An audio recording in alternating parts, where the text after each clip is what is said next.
some lag, but I suppose we are live. Let's see. Yeah, Can you see us live? I can say us, yes. Okay.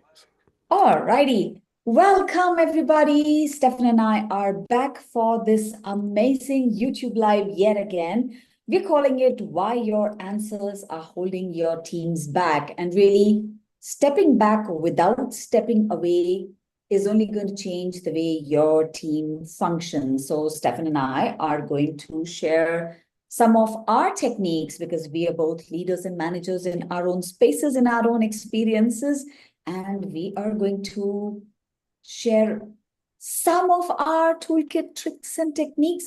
But before we get to that, maybe we'll talk a little bit about this topic itself, Stefan. I Mm. mean, last time we were talking about minimal leadership, right? And yeah, maybe it just helps to dive a little bit into this topic before we move into the techniques itself. Yes. I think generally, as leaders, we all be I think we have all been there, let's say like that. Like the team is stuck, the deadline's close, and it feels much easier and faster just to step in and solve the problems by ourselves. Yeah. Because in most cases, I do not say this is the best thing that it happens in the all industries. Some people which were good in, let's say, providing technical knowledge and were good in their job, they become leader. Yeah. So that usually happens, and then they are most experienced. They know the structure, the infrastructure. They are in the company for a long time, and then you have experience, you know the answer, and it feels like that you're saving the day once you're helping. Yeah. So I think this is in short term feels good. It even works. Let's say. Yeah. But the problem I seen, um, mm, even problem gets solved. Yeah. And deadlines met. Let's say, and you feel you done your job.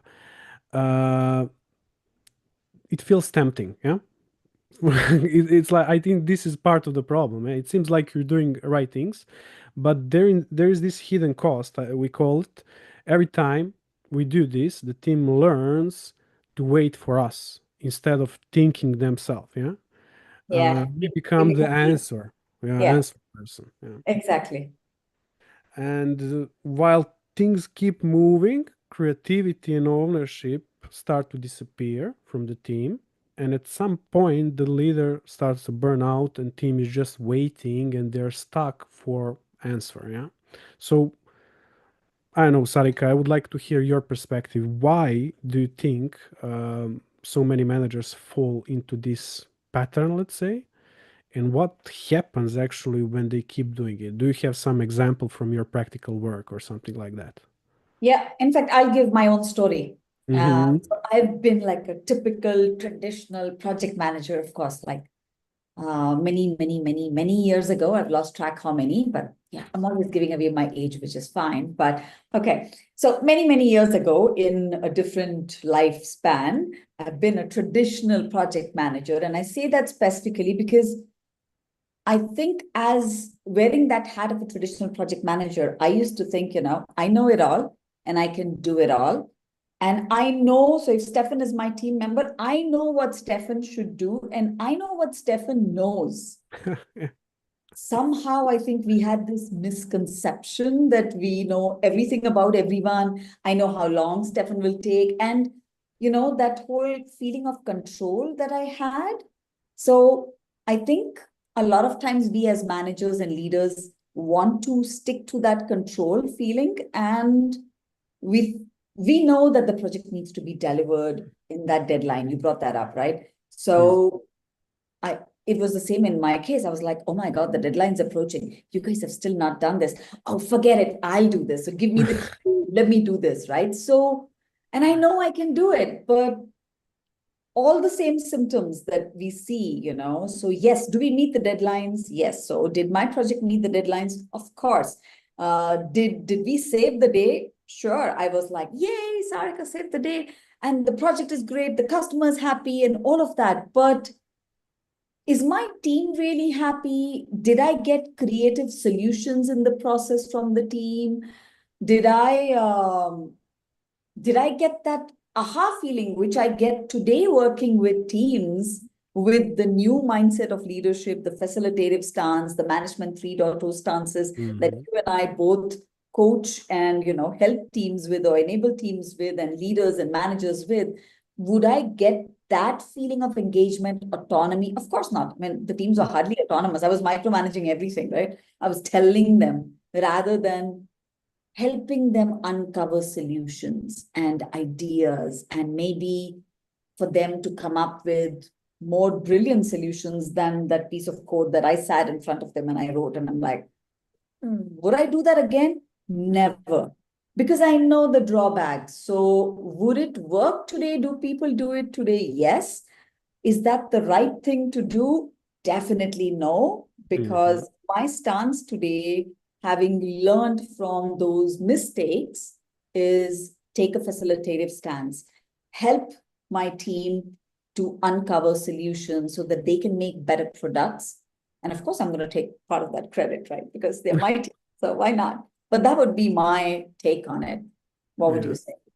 I think that you're right there. Competitive advantage is not created in the way where you always give to people what to work on, but actually when they figure it out, their own way of working, and what needs to be, and even better, how and what something needs to be done. And I think here now we can even immediately start with ideas how we can turn this ship around, let's say. And first of the things that comes to my mind are those powerful questions, yeah, asking open-ended reflective question instead of giving direct answer, because that builds critical thinking, builds ownership and autonomy in the team. So instead of, let's say, saying, out of all these issues, you need to fix this bug first. Ask your team which issue, if left unresolved, will cause the biggest pain for our customers, as example, yeah? And if they make a wrong decision, you still can continue asking them. If they make a bad decision, you do not need to say, hey, that's a wrong answer, you need to fix that. No, you still continue and say, okay, let's go back a bit. Knowing, let's first ask you, do you know what is the biggest priority of your customer right now, of our customer right now? Yeah. If they know, they will tell you what. And then you ask them, okay, knowing that this is the biggest priority of your customer, do you still think that the one issue That you picked goes. as the Yeah. first priority is still the Stance. first Yeah. priority? And then they will answer probably positively. But you can also understand if they do not know the answer. Maybe they do not know the answer why or what is currently the biggest priority of our customer. And then it's on you to bring clarity. So they pick the wrong answer, not because they're stupid, don't want to do it, they don't care, but because they didn't have the clarity. So you need to build that and say, okay, now I understand. It's my fault. I didn't provide you enough information so you understand what is the biggest priority. And that's why you think this is the biggest issue we need to solve. But the situation is this, and that. So now, what do you think? And next time, let's agree, when you do not have those informations, what you will do? Try even directly to contact your customer. Do not ask them what is your biggest problem, but ask them what is your biggest priority. And then you will know what problem to solve. And I think this is the better than traditional, because in traditional way team waits for others. In this facilitative, team considers and based on the priorities and context, yeah. And as you see in this first scenario given, like which problem they need to solve, you're just given that to them. It puts them in position that they do not think about why they need, yeah, to solve it. In second option, we talk about why, yeah, because biggest priority in this moment, so they understand the why, and then they clarify what and how they will do it. It's just on them, yeah. It gives them this autonomy, creative problem solving possibility, ownership, and of course, reduce the leader involvement and burnout. And it's kind of really connected to the minimal leadership we discussed last time, because teaching your team doing that, you will be less and less involved. That means you will have more and more time for important things. Yeah. So that's kind of my stand on these powerful questions, and I think this is definitely something that involves some cost in the beginning. Yeah, I suppose. Yeah, now I fully resonate. I mean, asking powerful questions really opens doors for people to be clearer for themselves and then for the whole project or product, whatever you're delivering in that moment in time. So rather than, I would say, just tell people, just change that stance, right? I mean, how difficult is it to ask questions? And of course, I'm saying it so simply. Of course, it is difficult to ask questions, which is why we coach people. How do you ask a good open-ended question rather than asking a yes or no type of question? So it is very important to ask those kind of powerful questions and get clarity. So fully resonate there. I'm going to add one more tip, and then we can maybe ping pong a few tips and then give at least a bunch of them to our audience today. So I think one of them that I personally always resonate with is the six thinking hats. So I don't know how many of you have used it, but if you haven't, whoever is listening and watching, I mean, Edward de Bono's six thinking hats. You have the red hat, white hat, green hat, yellow hat, blue, and black. Not going to get into all of them, but just take a simple example, right? If you are stuck, if your team is stuck somewhere, maybe you, let's say, for example, you start with a white hat, ask about all the data, all the facts, ask the questions. Again, goes back to asking questions. Help ask those questions so that the white data kind of responses can be uncovered. So even going back to the context that you said, if I had to ask, so are we, maybe it's not even that open a question, but to start with even a yes and no, are we even clear about what the goal is? You know, Mhm. what is, before even getting into clarity, what's our goal? But what is our goal? That's an open-ended question. And maybe play a small activity there in a tweet size. Let's everybody write what the goal of our project is and get everyone to write it, visually map it on the board. And I've done this with so many teams in the past also, yeah, in the recent past. Everybody puts it out, and then you as the manager wearing the hat, or a leader wearing the hat of a facilitator, actually see how much of, divergence is there in how people interpret the goal. And if not, then I think spot on. You've done a good job and they've understood it correctly. But if there is, then it goes back to your point, bring clarity to start with. But once you know that goal, then the white hat thinking can continue or get into the pessimistic hat thinking, which is the black hat. But there are so many perspectives, and I forget, I think the name of the book, I forget, but there's a Dave Gray's book where he talks about not necessarily these six thinking hats, but think from as many perspectives, right? Because if you are not able to move forward or something, then you're probably missing a certain perspective because you haven't explored it as yet. He said it very beautifully. I'm just crudely saying what I remember right now, but that's a fact, right? I mean, we think we can only think in one way or two ways, but I'm already saying there are six ways to think, right? Because Edward de Bono gives us that. So wear at least six different hats and mix and match this with so many different approaches. And I mean, I just matched it with, mixed it with what Stefan, you just said, and we can just enable the team to move a little more forward by before telling or by not even telling them where to go, but Mhm. guiding them, right? Yeah, So, exactly. yeah. That's good point. I think you made the perfect point about, let's say, uh, you need sometimes to stop, listen, and think. And I Yeah. think usually the problem is that we're always in some rush. Yeah, we do not have time.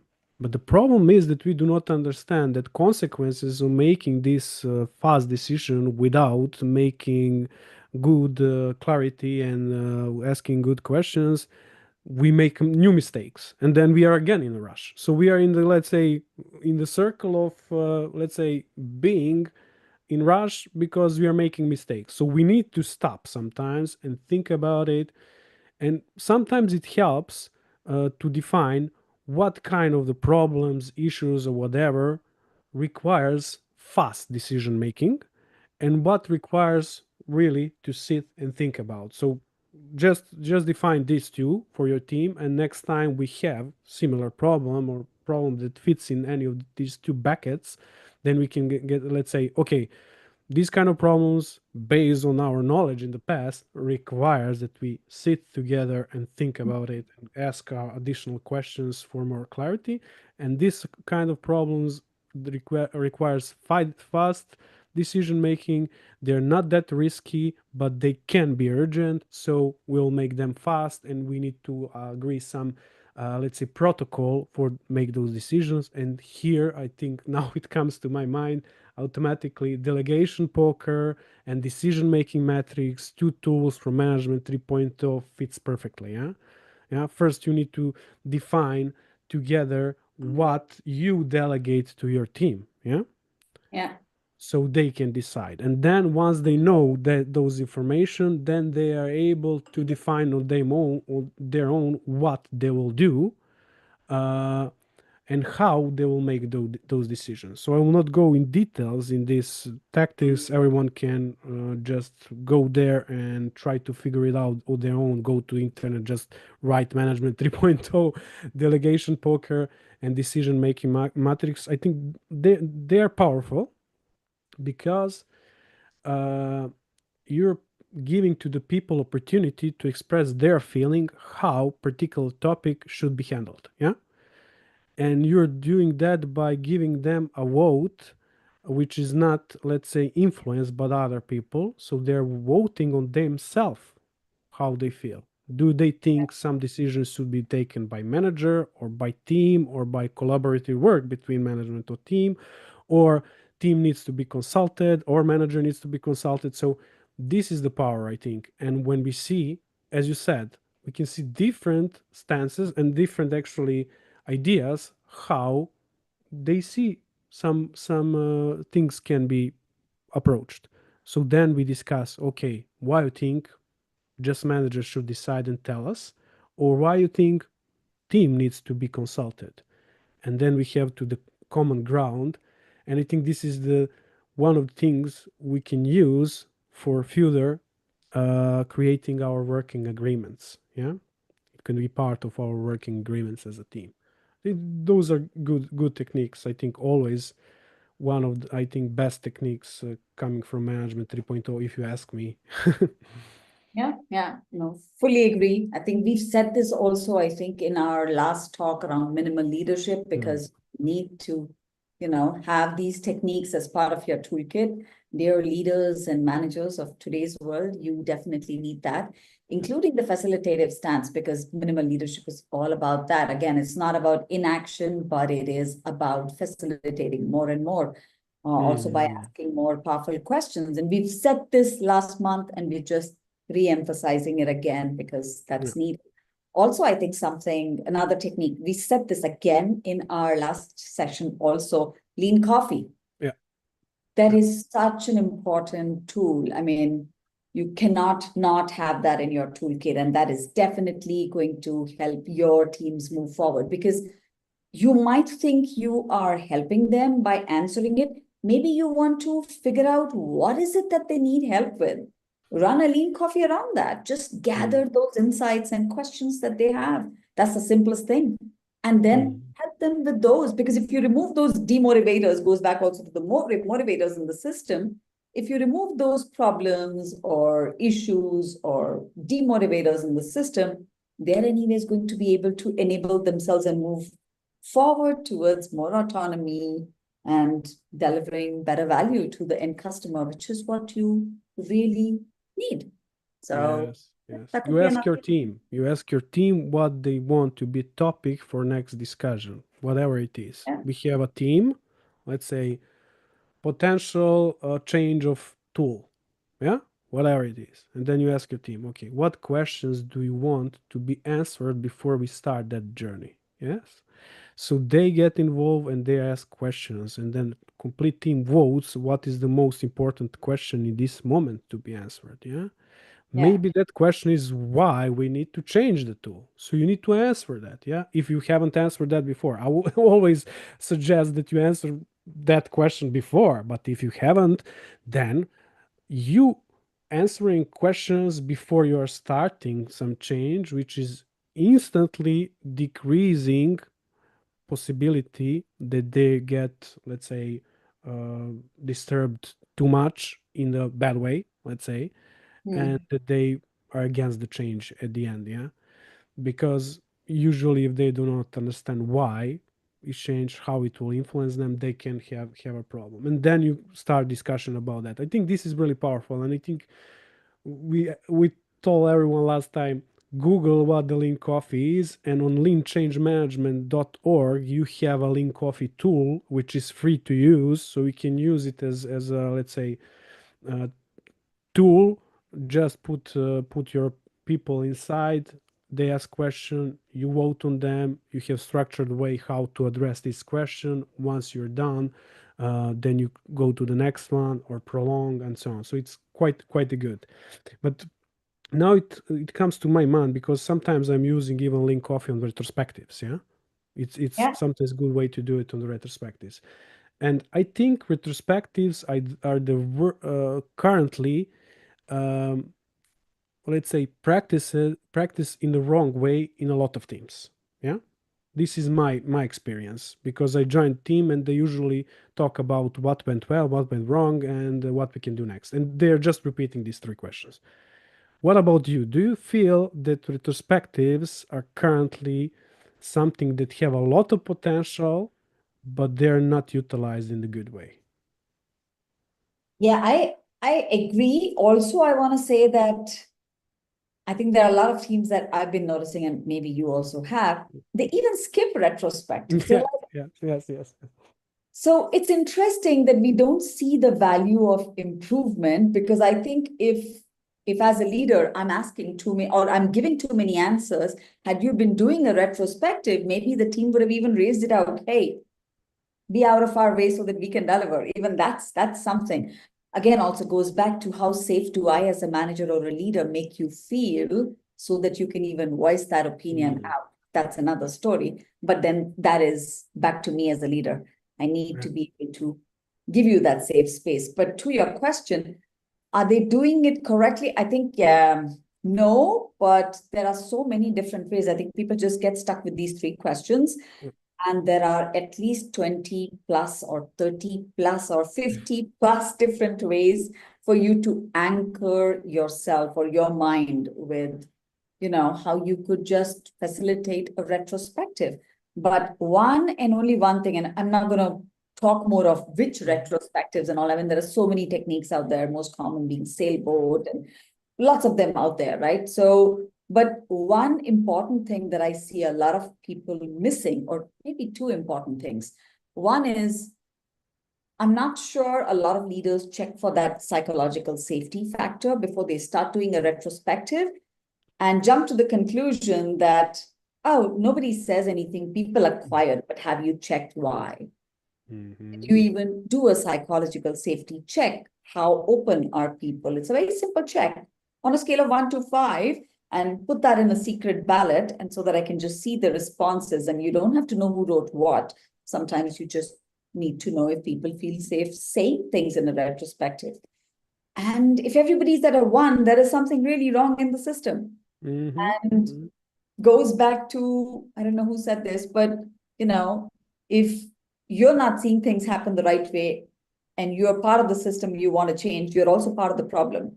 So maybe it is Dave Gray again. I don't know. I'm probably quoting, but who knows? But that is what it is, right? I mean, you have to sense the system as a leader and figure out where that is. But if that's happening in your retrospectives, you have to take another larger view, just step away and see how you can help that system change. So that's one. I know I said there are two things. What was the second one? Never mind. I've forgotten right now. Over to I think the second one, if you ask me, is the context. Usually, we do not put the context into retrospective. We say, you. let's just answer those three questions and that's it. Yeah. I'm kind of I'm kind of always thinking, okay, we know what happened last 2 weeks, if 2 weeks is iteration, sprint, or short project. We know what that we had problems in production, that we had overtime, that we had a lot of context switch, as example. So I like to collect those data during sprint, during these 2 weeks. Whenever something happens, like we're blocked, we have an issue, or whatever it is, I have small issue register where everyone, whenever that happens, I know something sits in blocked 5 days.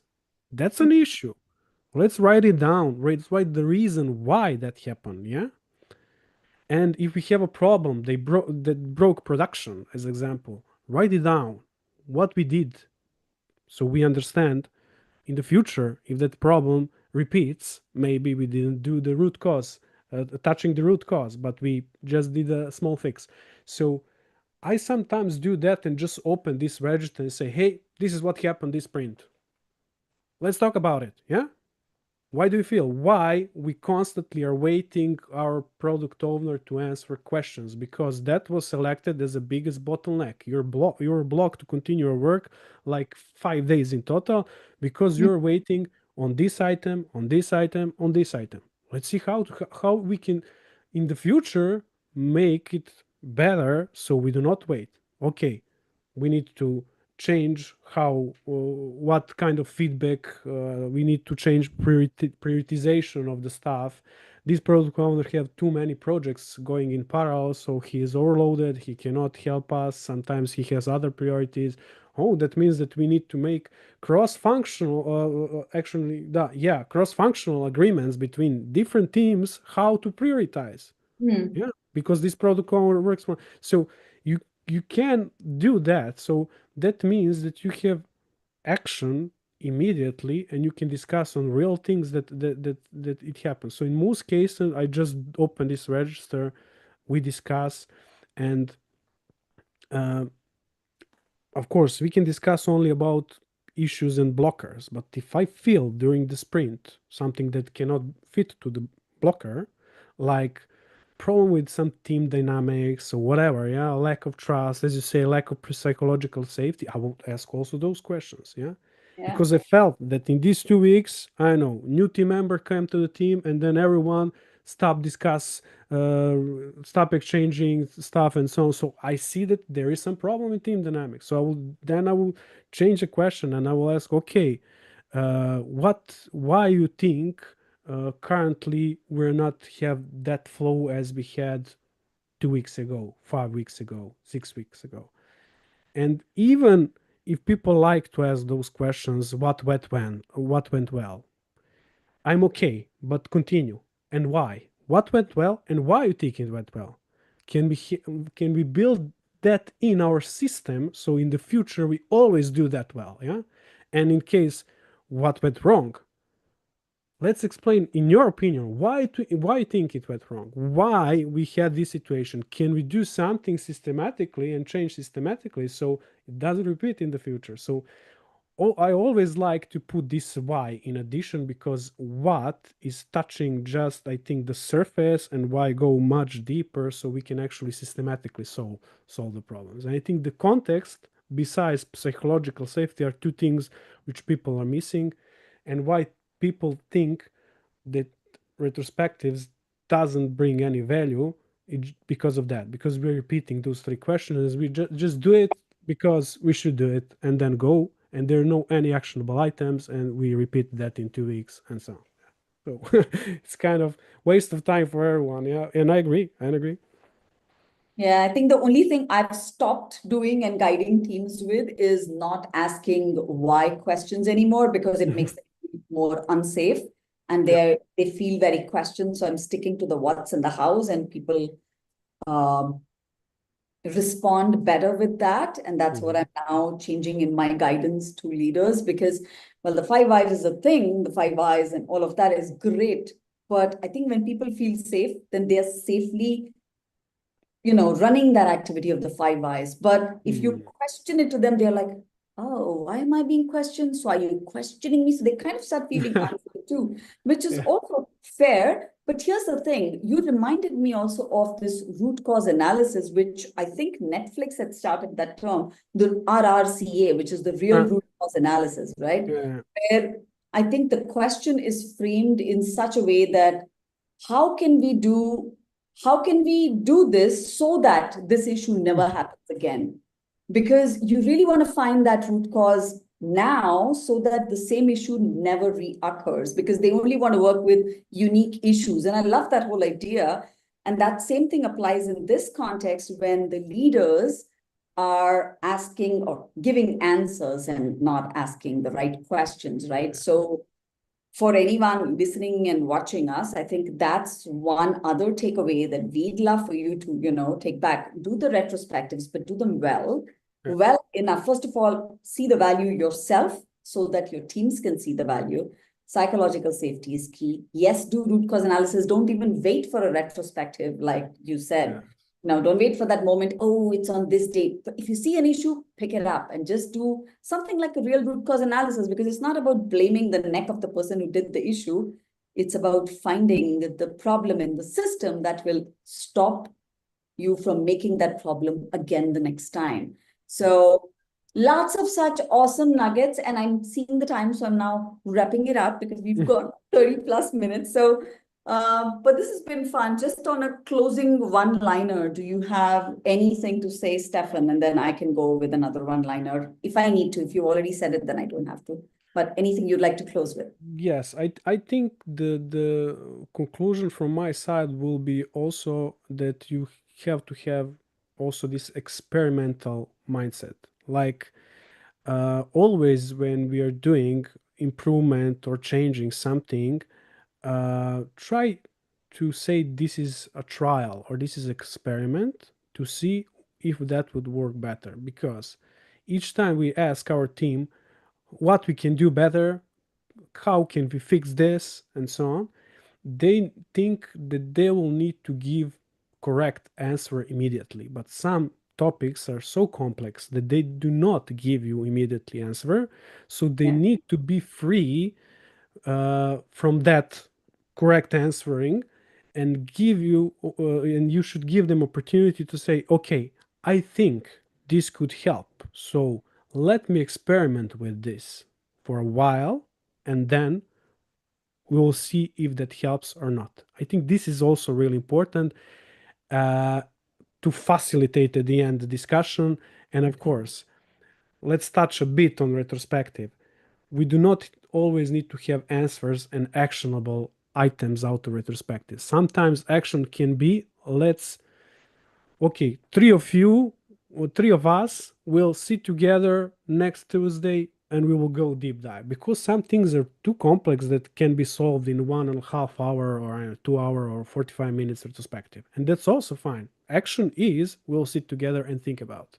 So I think that's the point, that we should think that people, we should give them freedom, we should give them autonomy, we should give them the guidance, and as less as possible answers, I would say. Yeah. Perfect. So to wrap that in a wrapper, I will say, as a leader, if you want all of that to happen, all you need to do is to create that safe space for people to do any of that. Because if you don't make your teams feel safe, they're not going to do anything. And then you will become the answer person and you'll be stuck back in the same loop. And you won't be able to do anything else. And you'll always be answering questions, and the team will, yeah, they'll get bored. And they will not grow. So that's not what you want. You want everybody to grow. You want everybody to learn. So you can be a great facilitator. You don't have to have all the answers. You have to create the space for answers to emerge. So I'll leave it at that. Thank you, Stefan. This has been Thank you, Sarika. wonderful. Yet another wonderful conversation. Thank you, everybody, for watching and listening. Sorry, we went a little overboard, but we'll see you another time. Hopefully, we don't know when, what, where, why, but we'll see you online. Bye. Bye bye.